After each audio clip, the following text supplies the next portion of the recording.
An absolutely stunning morning. It's about 4:30 in the morning. Beautiful sky. Just getting my kit on. Let's see what today brings. Hey up everyone, welcome to another video. Let's get into that time of year when the sun's shining and all critters that we hunt are getting a little bit thirsty. So this time of year, and over the next couple of months, I like to start targeting some water troughs on one of my permissions. It's usually productive for me. It's a little bit early at the moment, but I thought I'd give it a go.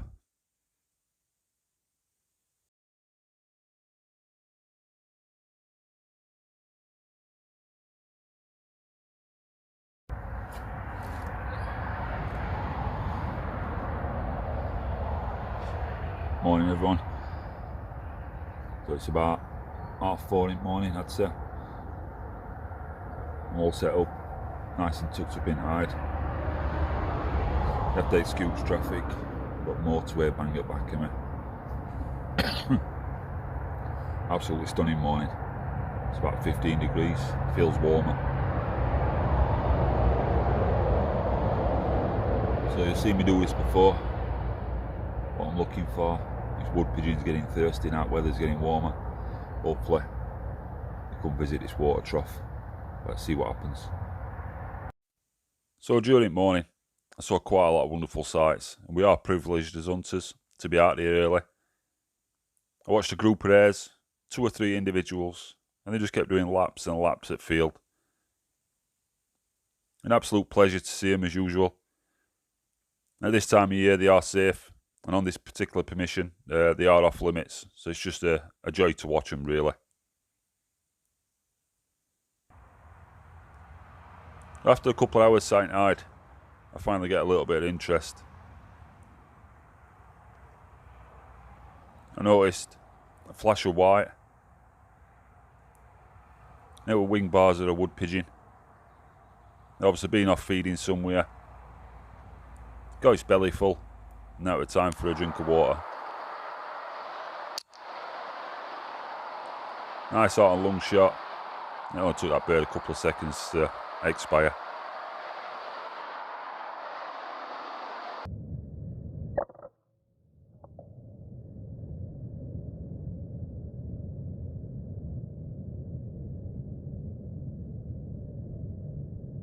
Now, a long wait for that first bird, but patience is key to everything. You just have to sit tight sometimes and wait for your opportunities. Now, wood pigeons are staple quarry at airgun hunter. They provide you with some delicious meals as well. If you don't know how to prepare them, there's a wild food playlist or a grain preparation playlist on my channel. And that'll point you in the right direction, how to prepare your quarry foot table.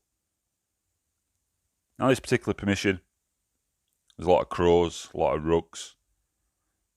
But you don't generally find them coming to water troughs, they're a little bit more wary than that. But occasionally at this time of year, they will let the guard slip. You might get 1 or 2 opportunities alongside wood pigeons.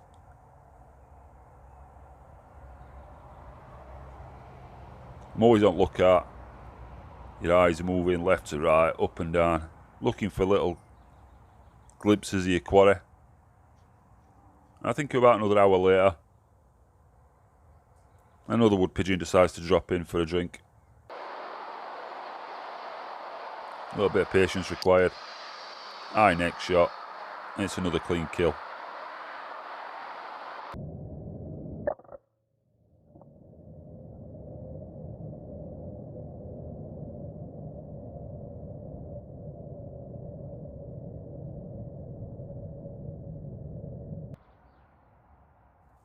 Because both of these birds actually fell into the water trough, I recovered them after I'd shot them.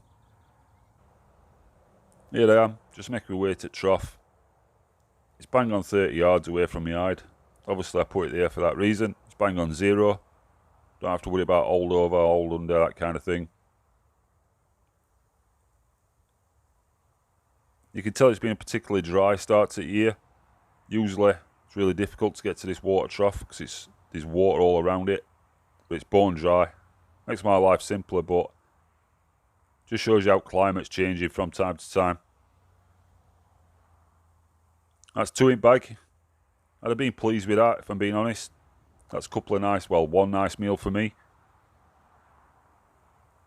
With a little bit of lull in proceedings, so it's time to start watching local native wildlife. And here's a lapwing. Now they are in quite decent numbers on this permission. And that's why it's so important to be controlling Corvid family like rooks and crows. Lapwing is a protected species in the UK. In general license states you can control corvids if you have lapwings and other birds on red list or amber list, which helps you meet conditions at general license.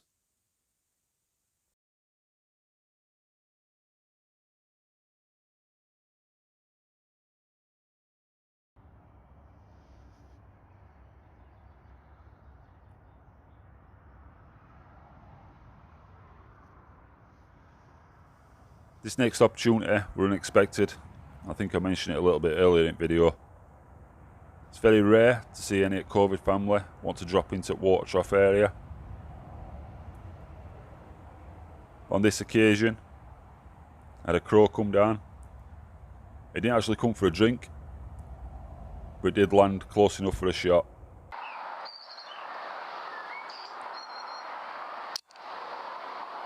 Took the opportunity, out on a long shot. It ran on for about 10 yards and then come to a stop just a little bit further into the field.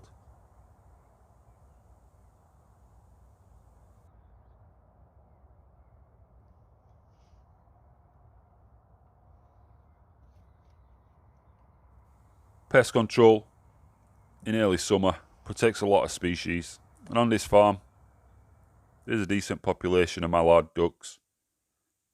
I did see a few walking around, flying around.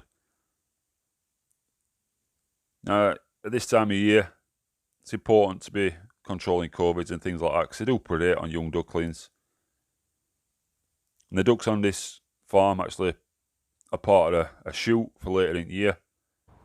So I'm doing landowner a favour and making sure he's got a decent population for his days that he puts on for his customers.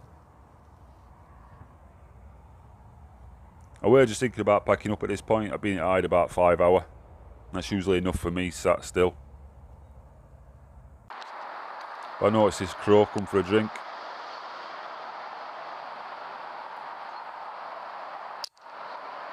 Went for an eye neck shot. So I'm concerned it was going to move its head. Nice fatal shot.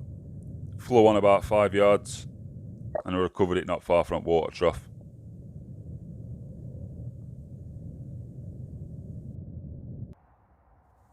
That little flurry of late action in session prompted me to stay a little bit longer. Had these 2 partridge. Come well within range, but obviously they're off limits.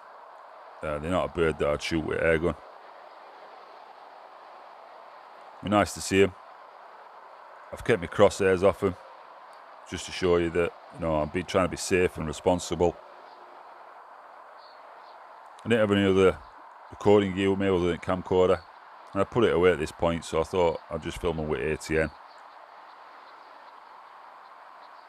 Diversity of different species on this farm is unbelievable, if I'm being honest. Like I say, lapwings, partridge, hares, rabbits, and all the bird species. I just enjoyed seeing them, watching them go about the business.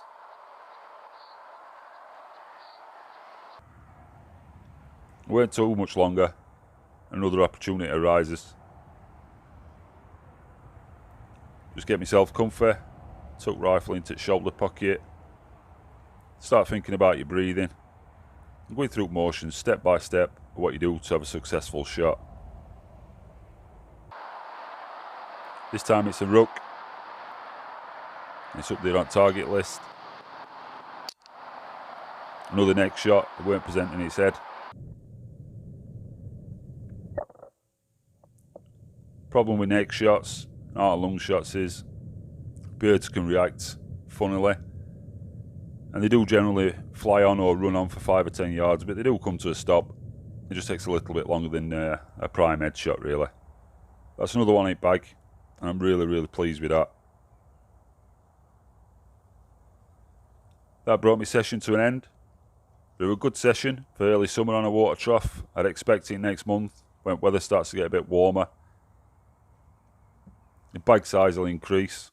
I'll have more productive sessions in this area. There's still a lot of pheasants around. A lot survive shoot through autumn and winter months. Hopefully they're off breeding and increasing wild population of pheasants on this land as well for the landowner.